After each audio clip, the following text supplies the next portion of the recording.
I understood going into this project that my scope was achievable, but still a lot of work considering my limited experience in working in Unreal's blueprint system.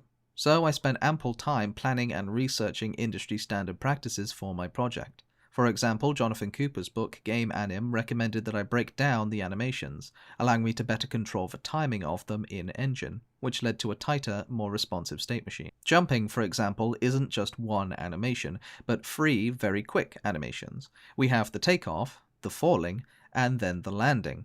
If this was one animation, it would only limit the kind of jumps the player could do. If the player was to, say, jump off of something that was higher than the ground onto the ground, it would visually look like they land in midair because the landing for the animation was before they even hit the ground.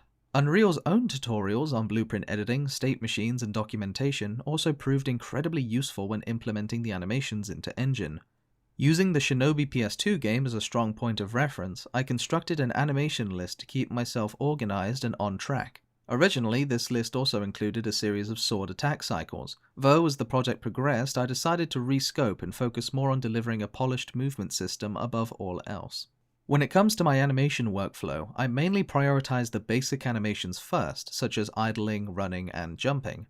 To help highlight the quick and nimble characteristics I wanted to portray, I created roughed out versions and iterated on the foot and hip placement, as well as the timing.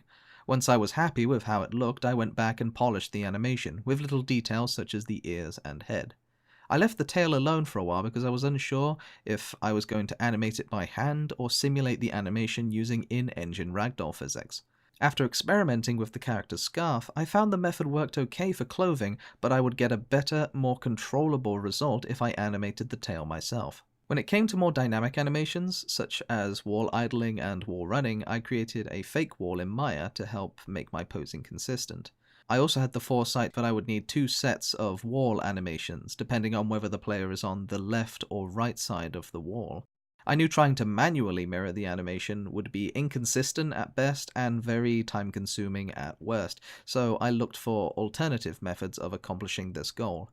After doing some research, I found a free Maya Bonus Tools plugin and used its mirror animation feature to easily flip the animation, saving me a significant amount of time and stress. I still had to edit the details of the animations, and found the posing for the wall running in particular a difficult challenge, but after going back and looking at some better references, such as the wall running in Jedi Fallen Order and some real-life parkour videos, I eventually got to a point where the animation felt really nice and satisfying.